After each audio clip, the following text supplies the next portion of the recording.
The Dow drops 1,600 as the U.S. stocks lead worldwide sell-off after Trump's tariffs cause a COVID-like shock.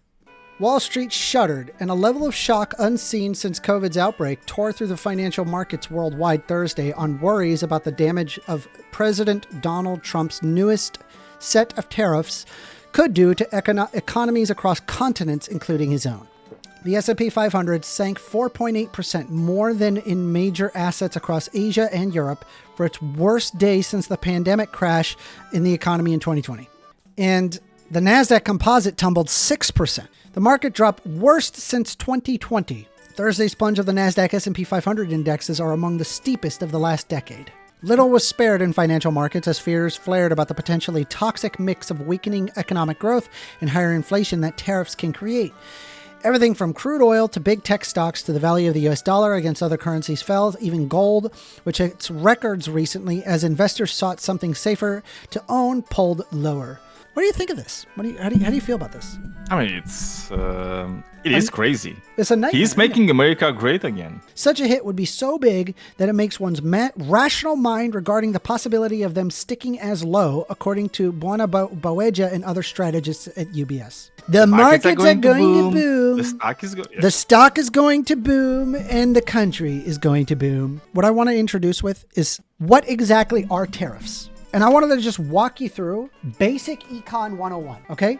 I'm going to walk you through. This is price, right? This is QD, or quantity demanded. This is your supply line. Why does it go up like that?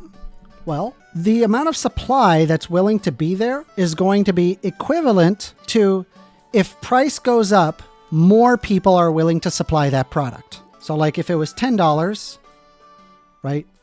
The actual quantity supplied would be an X amount. Let's say Q right here, right? Q1. Okay. But if the price was, say, $20, then the quantity supplied would be higher. Did you ever take an economics course? I haven't, but I learned by myself.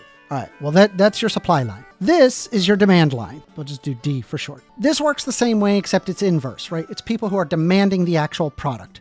As price rises, demand decreases, right? The quantity demanded decreases. But if price lowers, for example, then the quantity demanded would increase. Take, for example, if you had t-shirts, and t-shirts costed, say, $5, let's say if it's here, $5. Quantity demanded would probably be higher than, say, if it was $20. Q1, Q2. I mean, I see all sorts of number like LGBTQ something. I mean, it's actually Q you have there. I don't know. You're becoming very suspicious in my eyes. Yeah. Very suspicious. Okay. So in this situation, there is what's called equilibrium. This is where demand and supply intersect. This is what would be considered your standard, average, everyday market. This is just people buying and selling products. There's nothing crazy about this. This is just what standard markets are, right? With there's no world prices, there's no tariffs, there's nothing. This is just how it is. Take, for example, there's a couple of things to mention, right? One of them is called consumer surplus, and the other is called producer surplus. Producer surplus is this triangle down here. Consumer surplus is this triangle up here. What is it? Well, think about it this way. Let's say, for example, you buy, let's say t-shirts. And you as a consumer purchase a t-shirt at, say, let's say it's $20, right? And of course, the quantity demanded is lower than that of the economic equilibrium because probably somewhere out there's a $10 shirt. If you say, for example, you bought a shirt for $20, you could be willing to pay more for that shirt. Right? Say, for example, if you're buying it at economic equilibrium at $10, but you were actually willing to pay $20 for the shirt, right? Except you were able to get it for 10. So secretly, you're just kind of like, yeah, cool. I was able to, get the shirt at $10.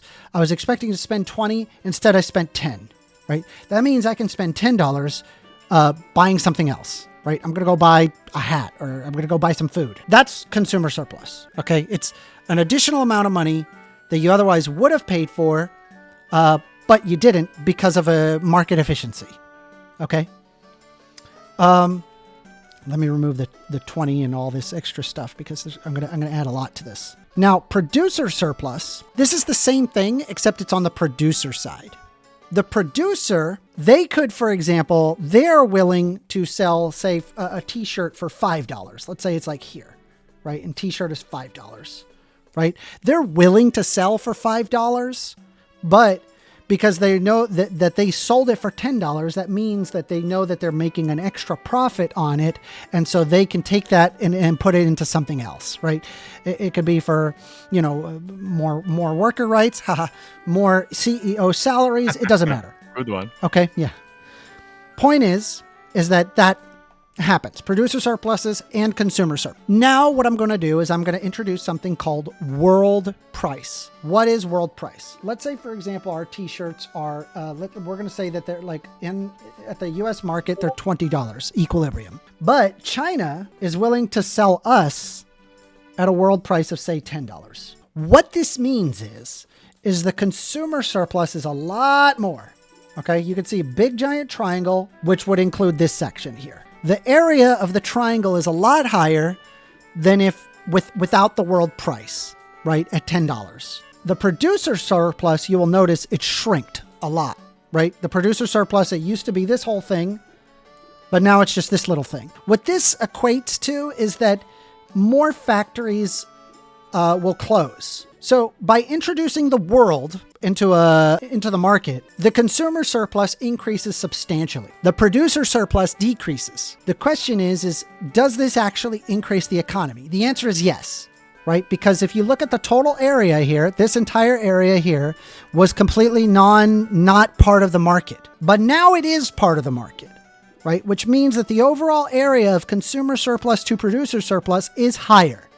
This is why people say that implementing the world into trade is beneficial, right? This is beneficial for pretty much anyone, unless, of course, if you're like a really, really tiny country. But that's a completely different discussion that I'm not going to get into. Now, what we're going to do is we're going to implement something called tariffs. A tariff is a tax to being able to import that good. Right? So whoever is importing the t-shirts, they pay the tariff. So a tariff, what it effectively does is that it raises the world price. And what you have here is this entire area is basically no longer, you get additional producer surplus. This portion is then taken back in the form of producer surplus. The consumer surplus, of course, this entire area is no longer producer surplus. This is actually just tax revenue here. And here is what is called, and this is funny, it's called economic deadweight loss. An economic deadweight loss just simply means a portion of the economy where there would be trade, but there's just no trade because of the tariff. Consumer surplus overall decreases. See, it was this, but it's no longer that. Now it's this. That is what tariffs do. Makes sense. Tariffs help the local government raise revenue. And this is for the government. It does not raise revenue for you. It does not raise revenue for the consumer. If anything, it makes products more expensive, right? We could, for example, go way back here. Price was here, $10. And then let's say it was Q1. We're going to scratch that out. By implementing this, a tariff, what that does is that decreases quantity demanded, and it also increases the price. This does not increase trade. I want to be very clear when I'm saying that. None of this increases trade. Okay? And I just want to point out, I don't know, like Donald Trump himself has a degree, an economics degree. He has a bachelor's in economics. He should know this. This is economics 101. People are aware that this is what economics 101 is, and this is what your chief economists would understand regarding tariffs.